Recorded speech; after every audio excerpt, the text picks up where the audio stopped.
Hey everyone, welcome to this month's Hero Lab webinar. I am very, very excited to finally be giving this lecture. It is something that I have been working on for the last year or so, and I think that it is probably the most important thing that we're going to talk about, especially on the side of more of the personal development and the gym atmosphere type, non-technical stuff. So we're going to talk about some culture-changing things. When I kind of look at all these studies or books or listen to people speak, I'm often, inspired by what they have to say in terms of actually changing the gymnastics culture or the training culture.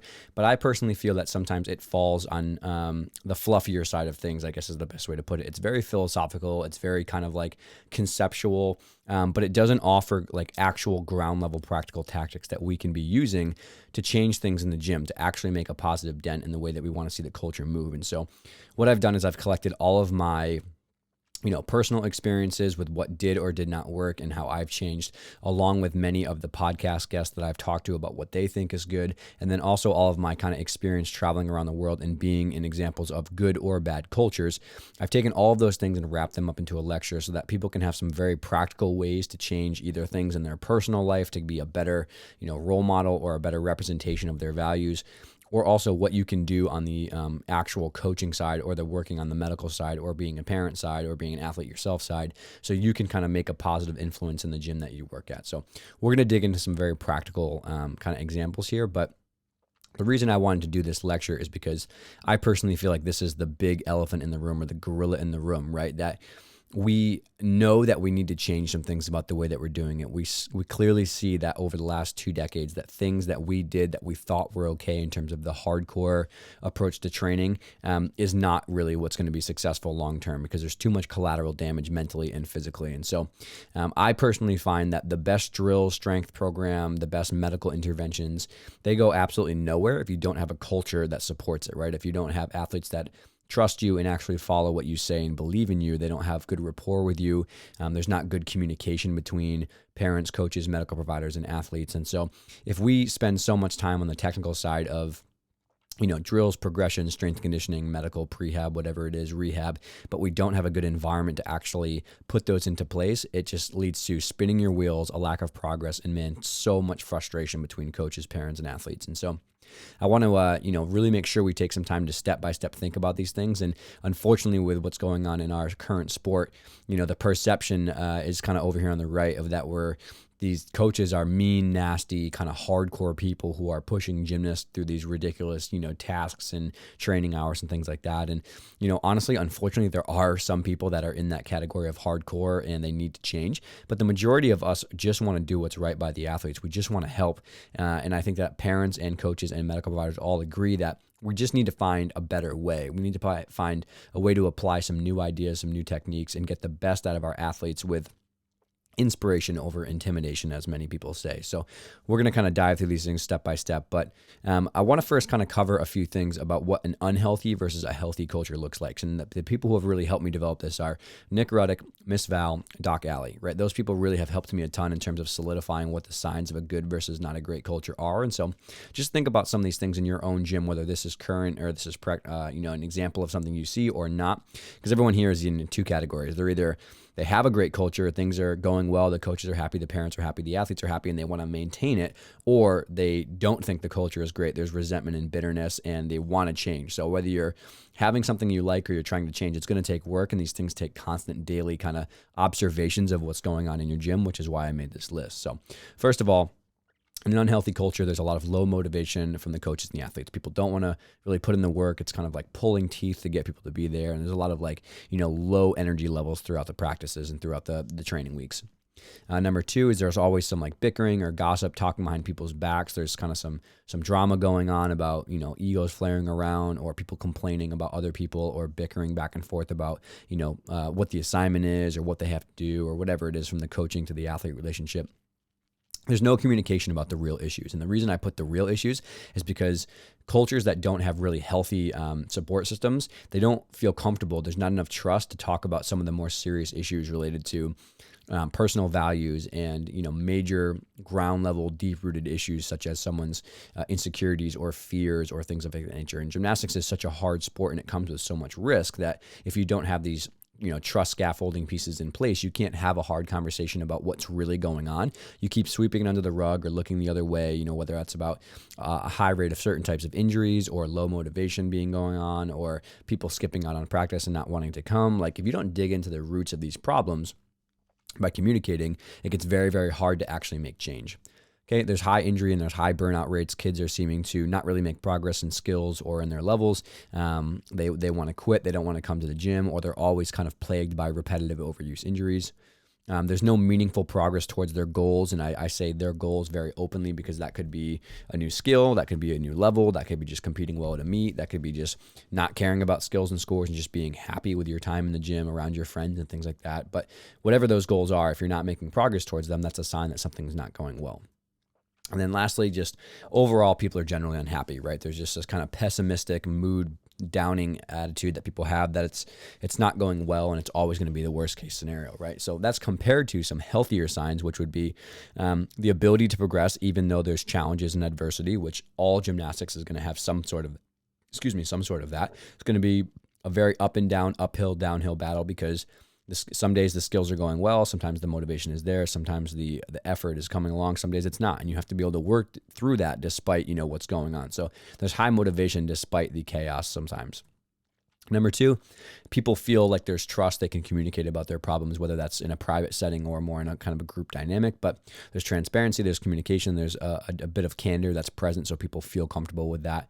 The issues that are real are addressed with professionalism and respect, right? So I don't say this in a light of, if something comes up, somebody screams at somebody else across the gym about the real problem and like blows up someone's spot. I mean that people are willing to have a calm professional conversation, maybe in a private setting, about issues with fears or insecurities or social pressures that are going on, or some conflict between teammates, some conflict between coaches and athletes, or even conflict between coaches themselves. So, or parents as well. But whatever it is, there's an acceptance that if there's a problem, we can handle it. We'll work through it together, despite maybe it being uncomfortable.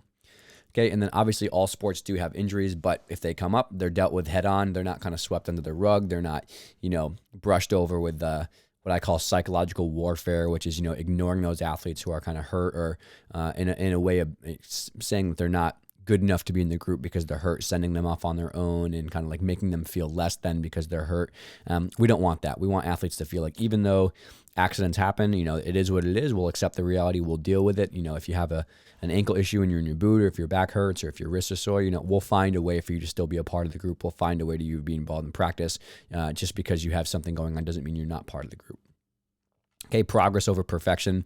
Obviously, gymnastics breeds perfectionist type mentalities, but we do not want to be in the mindset that we're only accepting perfection at all costs. There's no other, way to go about it. In gymnastics, like, do you get perfect routine sometimes? Rarely, but yes, it does happen. But the problem with this mentality is that the perfectionist mindset constantly means that you want to get more. You're never satisfied. You're never happy. And there's an air of that, which is good, right? But in terms of constantly perfecting your craft, not constantly being perfect on an external metric, right? If you don't get 10 on every event, every routine for the rest of your career, you're not good enough, right? Like, there's got to be some wiggle room here that, like, we're trying just to make progress towards what we're doing every day. If we keep chipping away at the 1%, we'll eventually get to our goal. You don't want to base your metric of success based on an external thing like a score, or hitting a certain percentages of your meets in a row, or some sort of, really tough standard to get by, because humans are imperfect, humans are infallible, and gymnastics is ridiculously hard. So expecting someone to be perfect all the time and only holding them to that standard is a very easy way to get the culture to slide into more of an upset, kind of resentful point of view.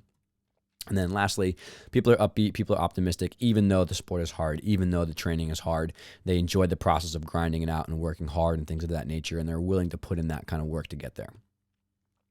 So with those signs in mind, this is kind of my approach to reflecting back on the last 10 years I've had of change, and also listening to people's stories. This is how I think the proper, step-by-step process goes for building a culture. Number one, the middle of the ring is you. It starts with you. It starts with your conversation with yourself, your morals, your values, the choices that you make every day, right? What you do when no one's watching, what you're doing when it's not about applause and not about status and those things. Like, what are your daily habits? What are your values and your virtues that you carry with you as a human?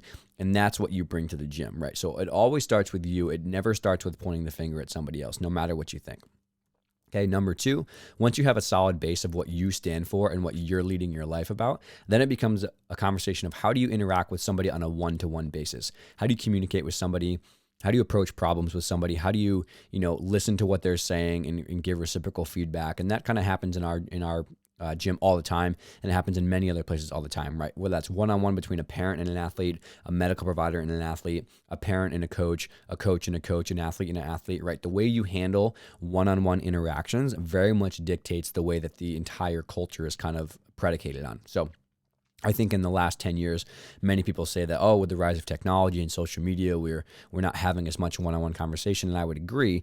I would also just say that we have to choose voluntarily to have these conversations every day and not avoid them. Even if it's not about a smartphone or a tablet you're staring at, you still have to be willing to embrace these hard conversations in a daily time. And being very honest with everybody, this was one of the things I struggled with the most, is that I generally wanted to make everybody happy and be that fun, lighthearted guy. So I wouldn't have these harder conversations. And when something was going wrong in the gym, if someone didn't, do a skill or was kind of slacking on routines or whatever, I would just kind of look the other way and I would just not say anything. I would just clam up and be like, oh, whatever.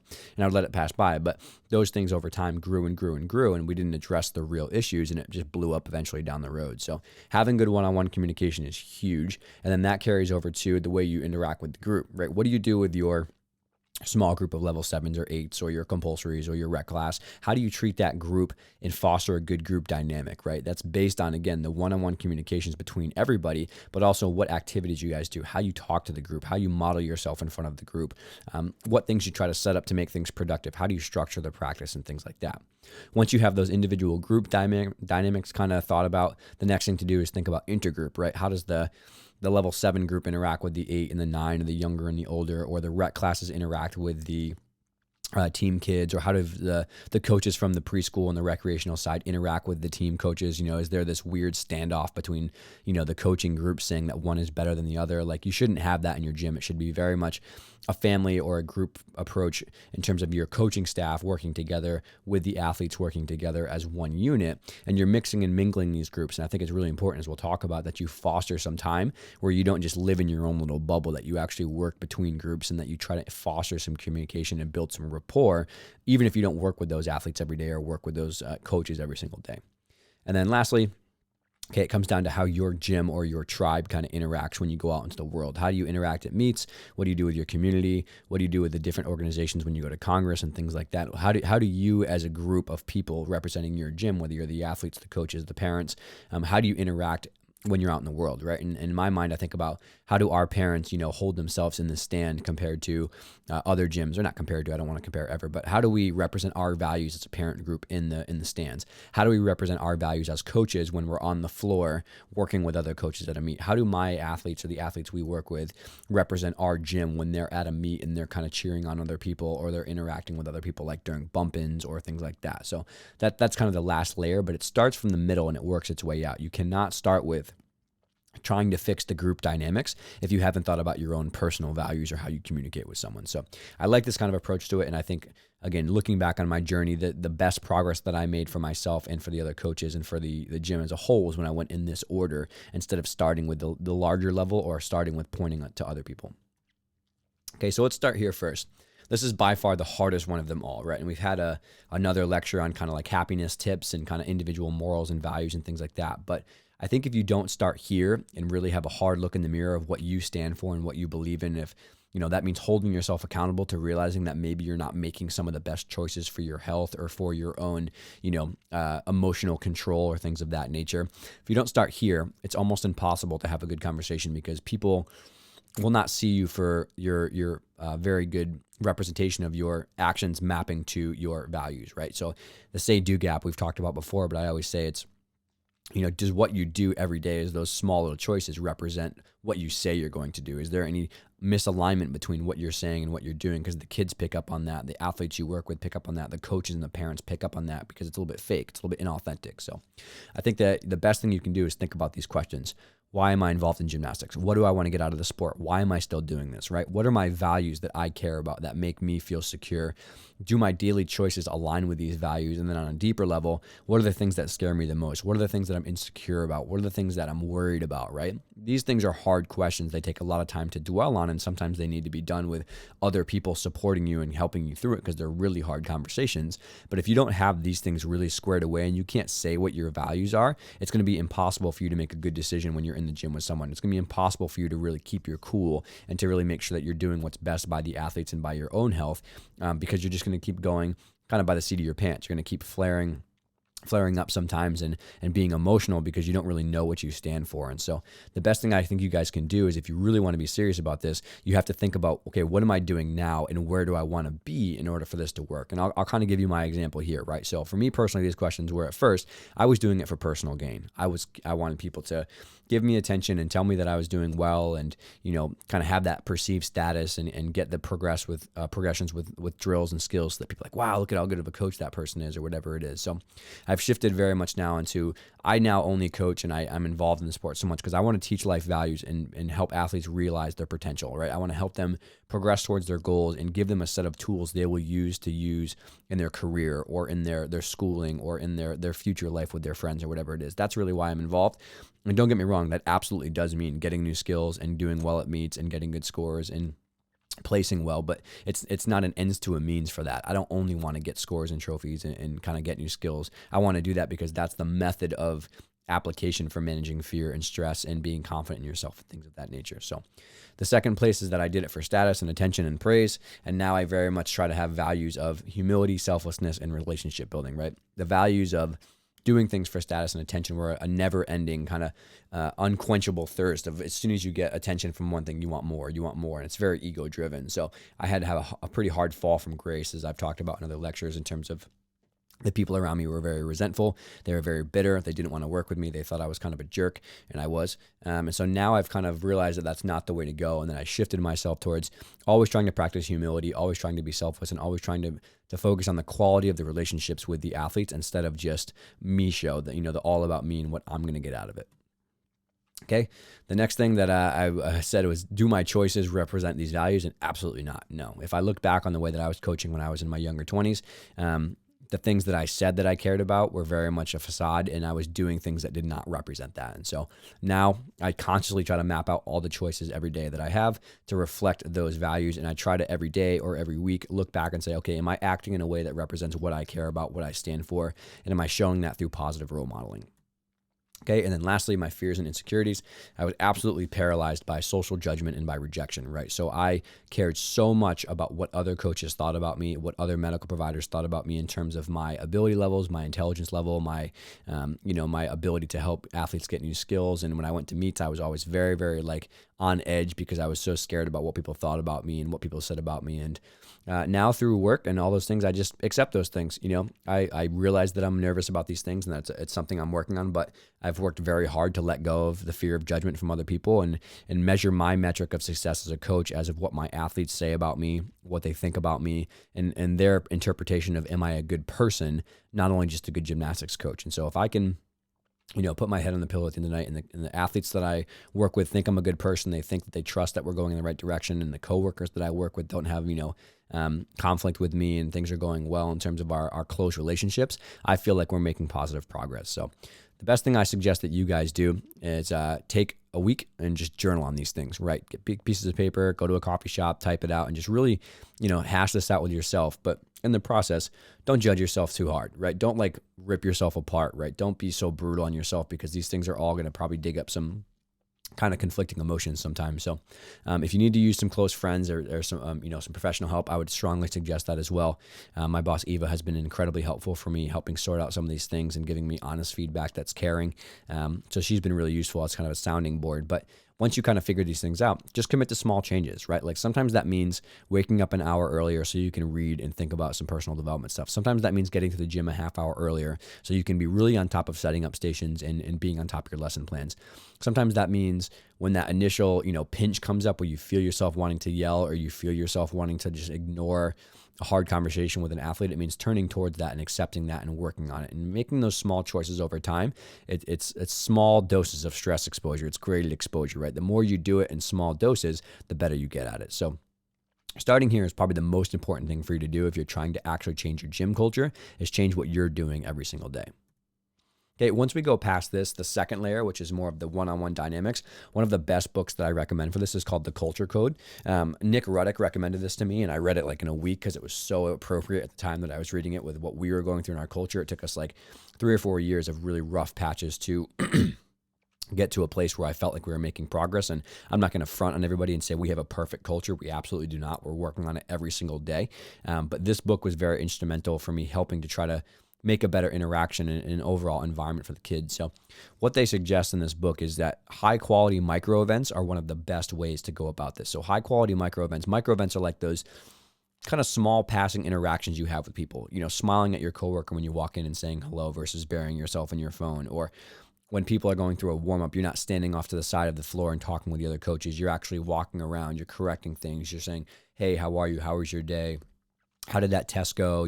Making some fun little jokes, making some lighthearted conversation, making it not so hardcore all the time, And those little micro events are what kind of put things in the trust bank, right? They slowly build up your level of trust with the athletes and kind of allow people to feel comfortable around you. And so if you can do that and constantly, the warm-ups, the events, the side conversations, and making it not always about the business side of gymnastics and the actual ground level training, those little things over time build up a lot of trust, which allow you to have good conversations, right? And that's why I kind of made this graph and a reciprocal back and forth, because they all kind of feed off each other. The more trust you have, the better relationships you have, and the better the micro events will be. And obviously, the more you kind of take time to initiate those micro events, the better high quality the relationship will be, and then it builds that trust bank. And so if you're looking for the first way to kind of build better rapport with your athletes, it's about having those one-on-one kind of moments that kind of enact with them in a sense of, feeling like you're being authentic and you're being genuine and that you care about them quite a bit. So I highly recommend people read this book. I think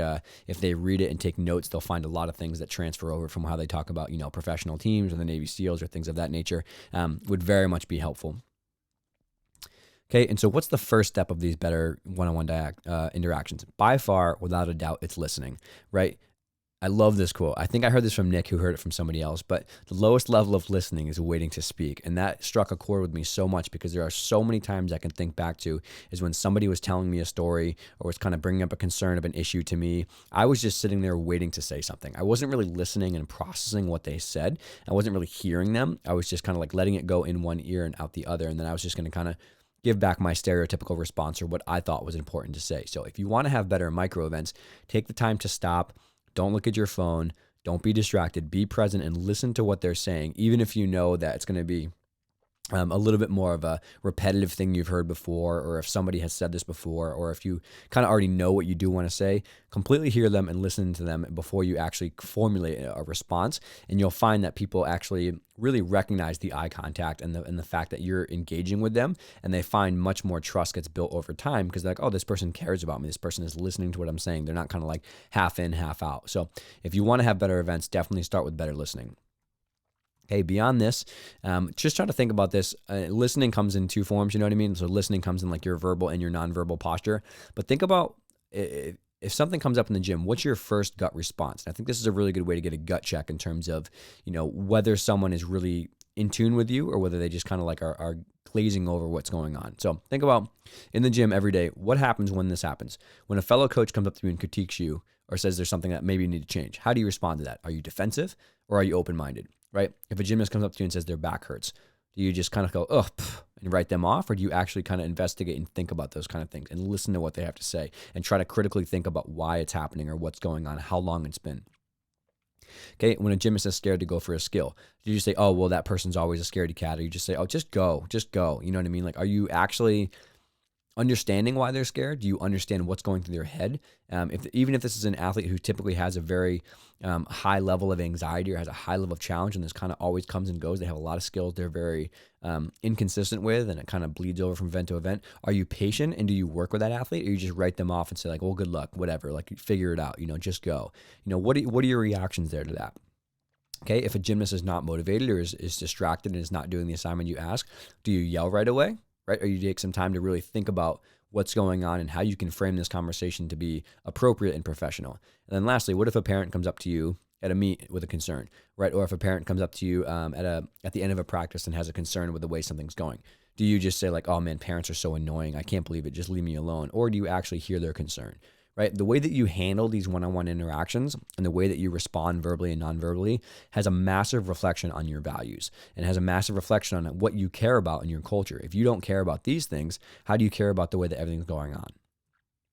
Okay, so when these things come up, I think you should stop and just pause for a minute, right? If you can have more time between when you hear what's going on and when you respond, right? Oftentimes you hear something, you have an emotional reaction, you want to respond right away. If you can stop and just think about these things or really consider them, or sometimes taking some distance and being like, hey, I hear your concern, but right now, I just can't deal with this right now because we're in the middle of practice or because we're in the middle of a meet, for example. But I'd be happy to talk to you about it after the meet or after practice or in a meeting. But right now, I just can't really do this. If sometimes it requires immediate action, you're like, we're going to do this to kind of get through this situation. And then we'll round back around this at the end of the meet or at the end of the practice. And we'll talk about a strategy about why this happened and how we can prevent it in the future. But again, these small little micro events between parents, between coaches, between athletes and coaches, coaches to coaches, or parents to parents, they make a massive influence on the overall tone and the overall, health status of the culture itself. And so take the accountability, take the responsibility to really work on these little individual events, and you'll find over time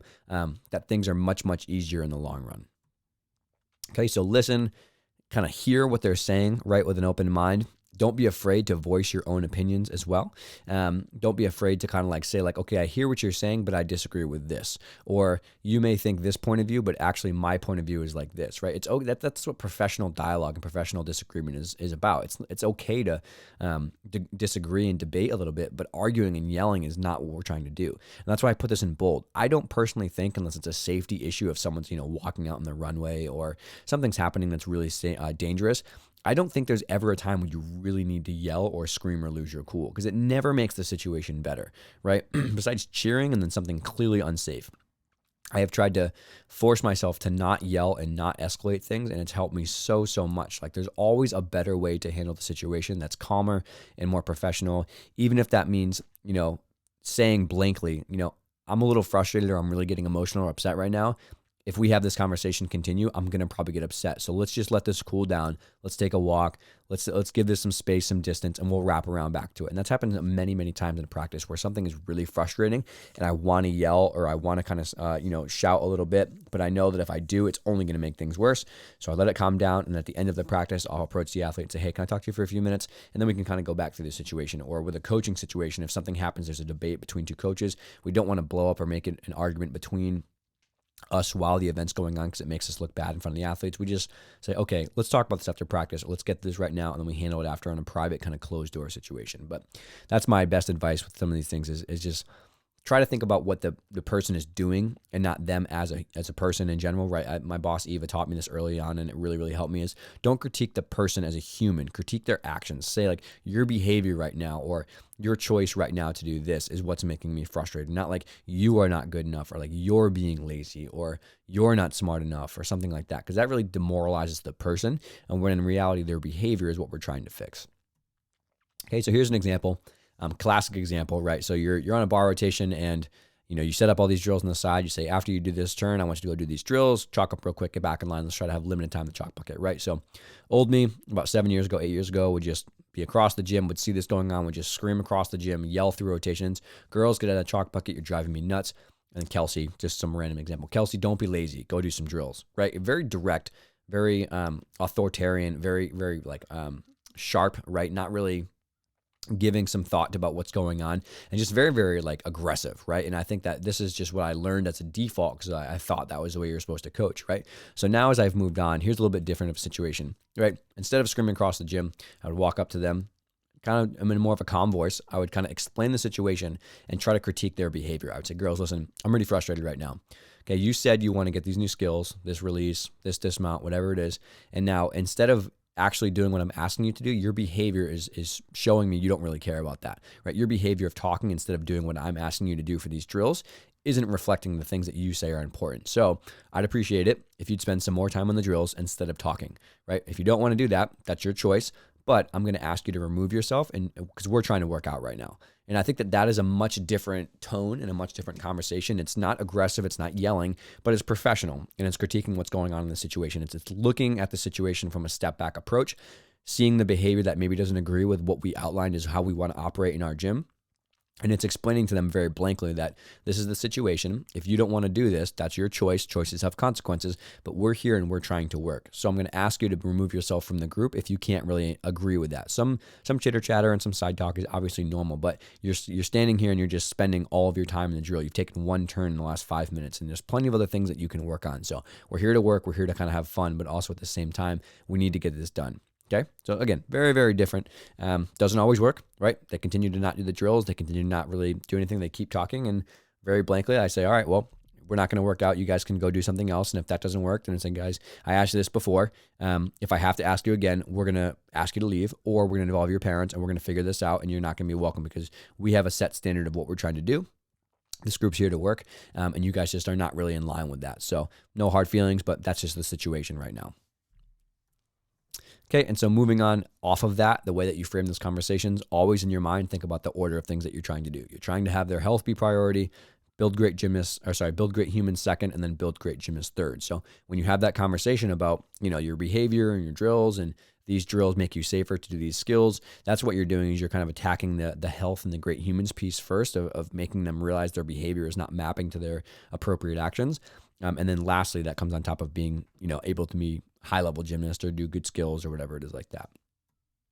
Okay, my biggest advice back to the micro events after talking about some of these things is, if you really want to develop a good relationship with your athlete, don't only worry about gymnastics.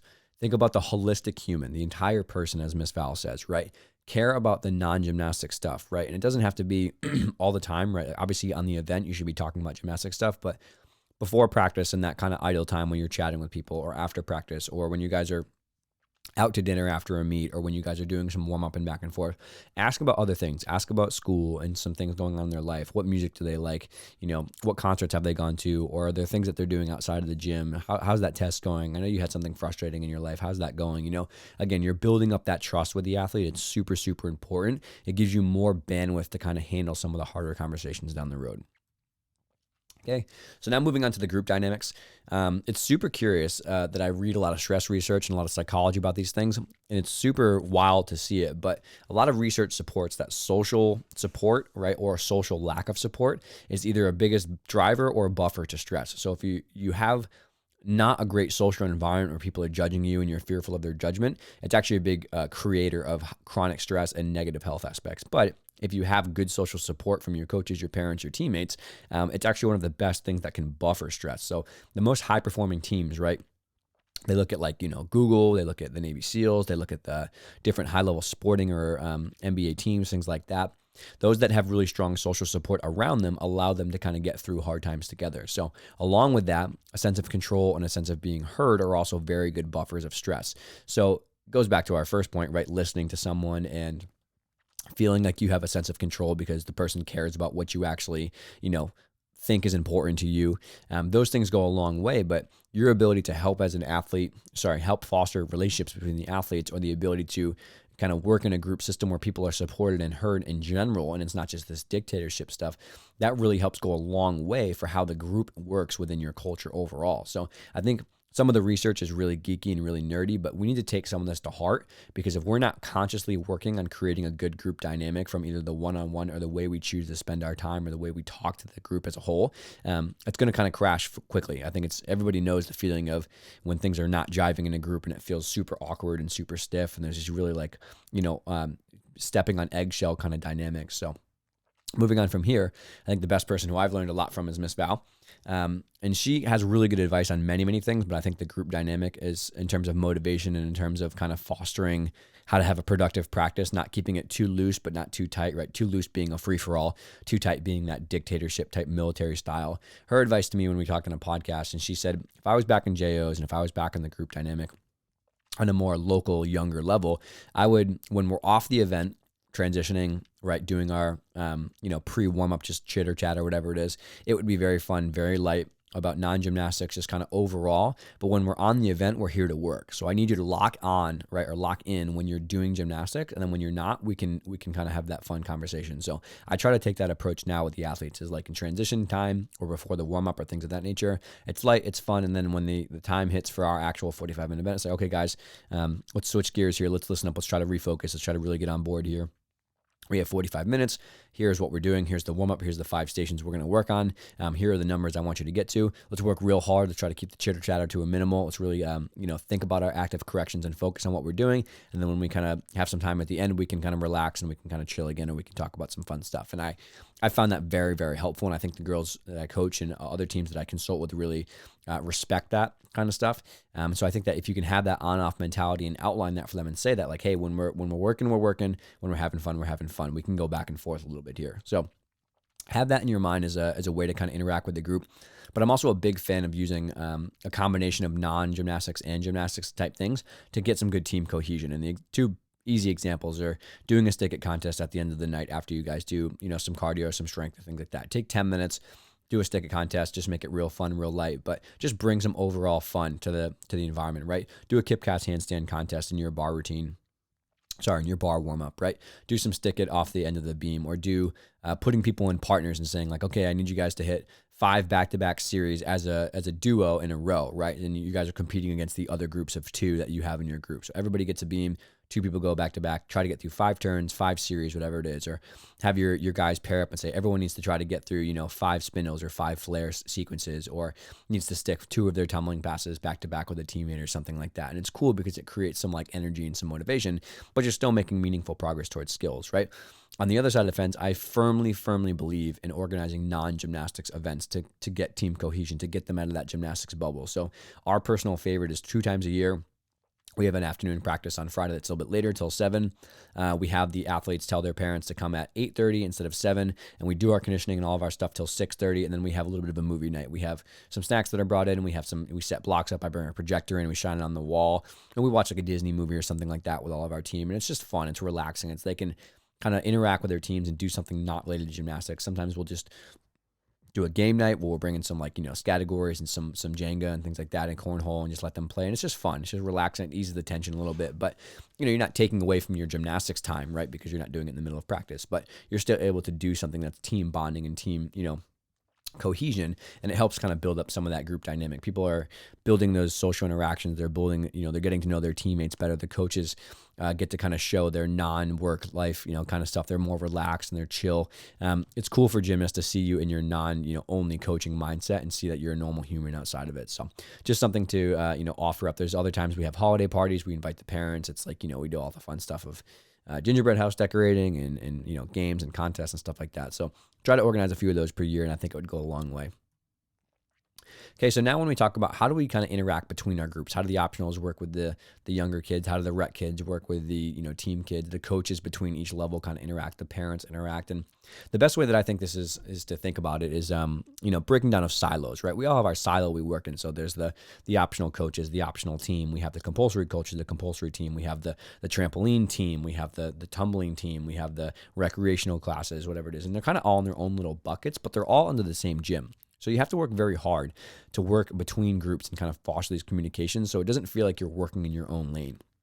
And I think that a really, really good book that is a little different kind of field, but it's called Team of Teams. It was by one of the military generals who was in charge of overseeing all of the different arms of the military branches. So the Army, the Navy, the Air Force, things of that nature. He worked with the most elite teams, the Navy SEALs, the Green Berets, and he had to work to really kind of intermingle these types of elite soldiers to work professionally together to get the best thing they needed in the war effort. And obviously, that's nowhere related to gymnastics, but at the same time, I learned a lot from that book about trying to manage and interact between silos, between teams. And the way that we found that was really good is to make a common ground of family rules, which is what you see here on the right. So we sat down and we said, like, okay, everybody on our team is going to be a part of creating this family rules. And we built the rules, but then they transferred over to all the other athletes in the gym, is that everybody worked together to build these. And you can read through these rules on the side, but those are the kind of like the guidelines that we hold ourselves to. And it helps to kind of make better glue and good cohesion between all the different groups. Okay, along with having these family guidelines or these family rules, I think you should try to consciously mix the groups and the athletes more. Have during conditioning, have some of the older girls take some of the younger girls and they go together as a group. Have some of the coaches from the optionals jump into an event with some of the younger levels every once in a while, right? Have these games or contests that you guys do be more intergroup. Have the conditioning and the cardio together. If it's a more of a contest like an obstacle course, have it be mixing all the teams together. Line them all up by birthday, right? Line them all up by leotard color and make them in groups that way. So you get more kind of mixing and mingling between the groups. Something that's also really fun to do is kind of a big little sister program or brother program where for a whole season you take random orders and you take somebody from the older group and somebody from the younger group and you have them kind of like be buddies together and they kind of work together and they're partners for conditioning here and there, or they're, when they go to meets, they can cheer each other on and things like that. And it helps kind of just foster that relationship back and forth.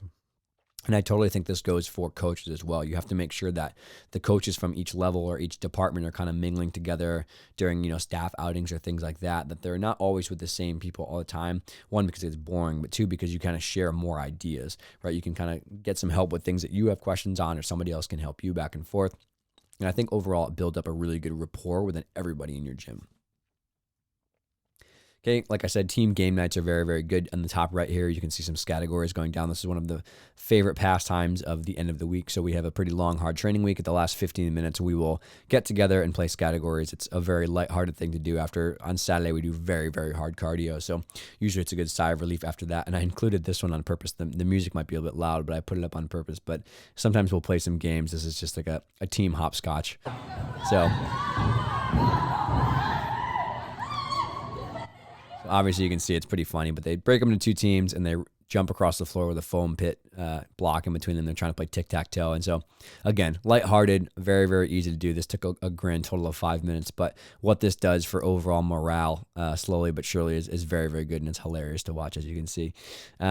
Other things that are good to do, right? So doing some charity events or doing some holiday events together, if you guys can organize those, they're great. And obviously, if you have a home meet or if you're going to someone's meet, trying to stay and support them in their sessions and things like that. So trying to volunteer for the meet so you can cheer on your teammates, so you can watch them, so you can come kind of be a good teammate for your friends and they can come and watch you. Same thing with coaches, sticking around during some sessions to help if something needs to go down or whatever it is. Those things go a long way in the long run for, building a good culture around supporting each other and things of that nature.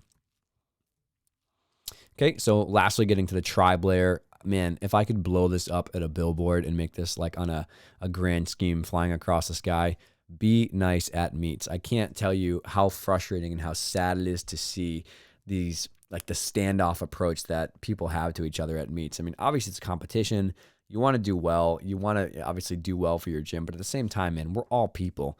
We're all just humans trying to do the same thing. We're trying to just get these kids to do well, have a safe competition, and do the best of their abilities. So just when you're changing equipment with people, help out. When you're talking about rotations and bump-ins and warm-ups and stuff, just be nice, right? Don't be standoffish.